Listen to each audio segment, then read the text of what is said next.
お疲れ様です。大沢です。今回は発売したばかりの新しいゲーム、プロミスマスコットエージェンシーをレビューしていきます。一つ前に遊んでいたウィッチャー3ワイルドハントが非常に重厚な世界観のゲームだったので、次は緩い感じのがやりたいなと思って探していたところ、キャッチーな作風の本作が目に入って思わず買ってしまいました。本作は九州のどこかにある過疎町というあんまりな名前の架空の田舎町を舞台に、取引に失敗して120億を失い組織から追放された一人のヤクザが組を立て直すためにマスコット派遣の事務所を経営して金を稼いでいくっていう作品です。見た目は奇抜なんですが、オープンワールドの探索とマスコット事務所の経営はどちらもとても面白いし、引きの強い展開が続くストーリーがプレイのモチベーションを最後まで引っ張ってくれます。気になるところもちょっとだけあったのでそれも最後に紹介しますが、シンプルなゲーム性をユニークな見た目とアイデアで包んだとても楽しい作品でした。本作の概要やいいところ、気になったところなどいろいろ語っていきますので、ぜひ最後までお付き合いください。また今回は新しいゲームの紹介になりますが、このチャンネルでは普段は発売から時間が経ってアップデが落ち着いたゲームを中心にレビューしています。発売当時に見逃したり、プレイを見送ったゲームに目を向けるきっかけになることをコンセプトにやっていますので、高評価とチャンネル登録をよろしくお願いいたします。それでは本題に入っていきましょう。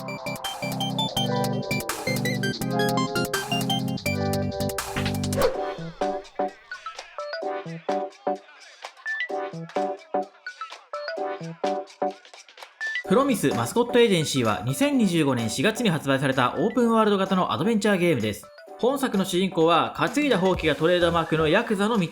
暴力団の若頭である彼は組織の未来を左右する重要な取引に失敗して120億という莫大な金を失ってしまいます。このままでは金を託してくれた味方の組織に組ごと潰されてしまうという危機的な状況の中、落とし前として命を失う覚悟をした彼でしたが、組長から言い渡されたのは死を偽装して密かに過疎町へ行き、そこにあるマスコット派遣事務所を使って120億を稼いでこいという命令でした。そうして死体袋で町に入った彼は、組織が持っていたボロボロのラブホテルを拠点に相棒のピンキーとマスコット派遣事務所プロミスマスコットエージェンシーを立ち上げて120億の返済のために動き始めます。舞台が日本の田舎町なのでてっきり国産作品かと思ってたんですが、開発は意外にもイギリスのゲーム会社とのこと。主人公の声優が桐生ちゃんと同じ方ということでも話題になった本作ですが、軽トラを乗り回すヤクザと奇抜なルックスのマスコットという色物感満載の印象とは裏腹に、オープンワールドも事務所経営も丁寧に作り込まれた堅実な出来の作品です。Steam での評価は700件ほどのレビューに対して圧倒的に好評。各種プラットフォームに対応していて、価格も3000円程度とお手頃です。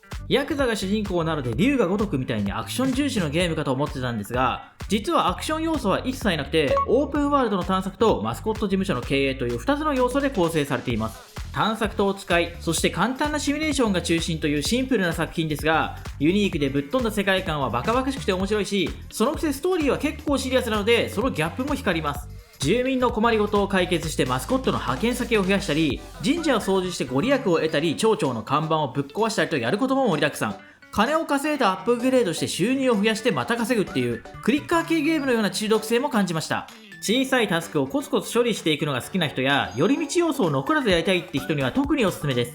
それではまずは本作のいいところから紹介していきます。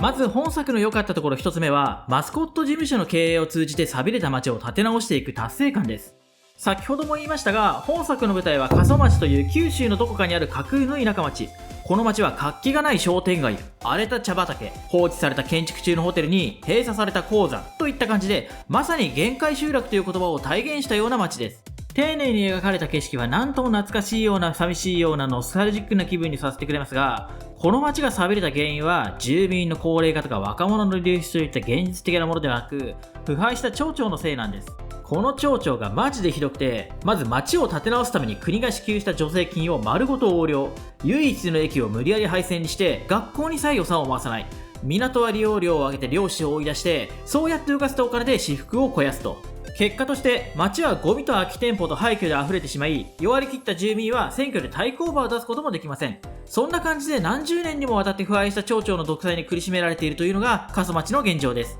という感じでこの街はいろいろと終わってるんですが、未知はそんな街で120億も稼がないといけません。稼ぐにはマスコットを派遣できる客が必要ですが、街はそんなありさまで話にならないので、未知は事務所の経営と借金返済と合わせて過疎町に投資して街に活気を取り戻していくことにも手をつけます。ゲーム開始時は営業許可さえ取り消されていて商売できない状態なので、まずは町長に媚びを売ってそれを取り戻すところからスタート。それから相棒のピンキーと軽トラを乗り回し、細々と金を稼いでボロボロの事務所をきれいにしたり、マスコットを雇って仲間を増やしたり、困っている住民を助けて少しずつ状況を良くしていきます。街に投資して人を助ければ、助けた人が仕事を持ってきてくれて事務所の財布が潤います。最初の気持ちいい状況が徐々に改善して快適になっていくこの流れはとても達成感があって、自分はこの流れめちゃくちゃ好きでした。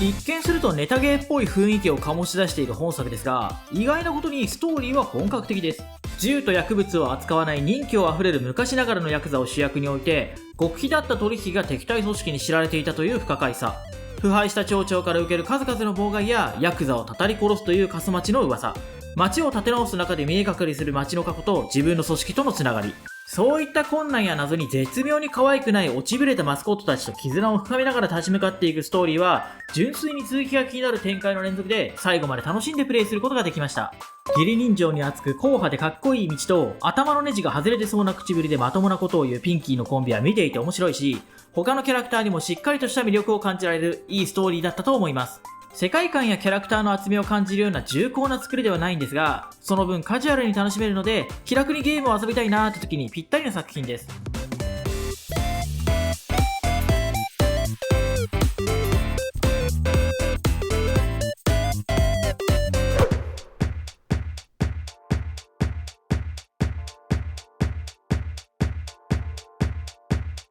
では最後に気になったところも3つほど。どれもゲームの面白さを損なうものではないのですが、個人的にちょっと引っかかったところです。まず1つ目は軽トラの操作性について。本作の移動は全てこの軽トラで行うんですけど、フェンスのような小さな障害物や段差に引っかかりやすいのと、止まってからの再加速がちょっと遅いのが気になりました。馬力もないのか山のような急勾配は登るときはめちゃくちゃどんくさいです。まあ車両らしい挙動といえばそうなのかもしれませんが、この軽トラジャンプはできるしターボも使えるし、強化することで水上走行や滑空までできるようになっちゃうので、そこまでかけ離れた挙動をさせるんだったら、いっそもうちょっと快適に移動できるようにしてくれたら嬉しかったなと思います。次に気になったのは、マスコット発見で発生するミニゲームの演出バリエーションと終盤の作業感についてです。マスコットを派遣するとドアに挟まったとかレジが壊れたみたいなトラブルに見舞われることがあるんですが、初見時こそバカバカしくて笑えるものの、演出の種類が少ない上に何度も見ることになるので結構すぐに飽きちゃいます。またそういったトラブルへの対処は簡単なカードゲームになっているんですが、寄り道することで強いカードがどんどん手に入るので、ゲームが進むにつれて簡単に勝てるようになってしまい、ちょっと単調に感じてしまうところがありました。最後3つ目はシーンの演出スキップと会話のスキップ、オート再生機能がないところです。さっき言ったミニゲームの演出もそうなんですが、何度も見たシーンを飛ばせないので少し煩わしく思いましたし、会話シーンではテキストを送る際にいちいちボタンを押さないといけないので、これもちょっと手間でしたね。個人的には会話はオート再生して眺めるのが好きなので、このあたりはアップデートで改善されるといいなと思います。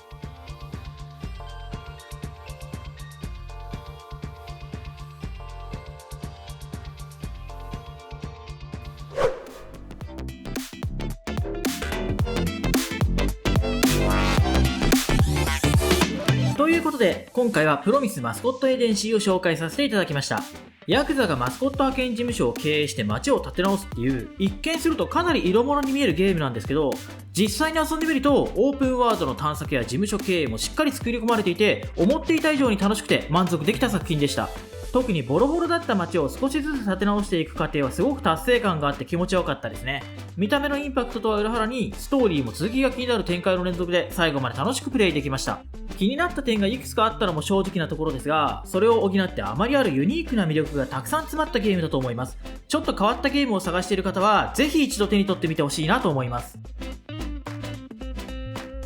このチャンネルは世間の流れはガン無視で、発売から時間が経ったゲームを中心に遊んでライトゲーマー目線でレビューしています。発売当時に見逃したり、プレイを見送ったゲームに目を向けるきっかけになることをコンセプトにやっていますので、ぜひチャンネル登録、コメント、高評価よろしくお願いいたします。最後までご視聴ありがとうございました。次回の動画でまたお会いしましょう。お疲れ様でした。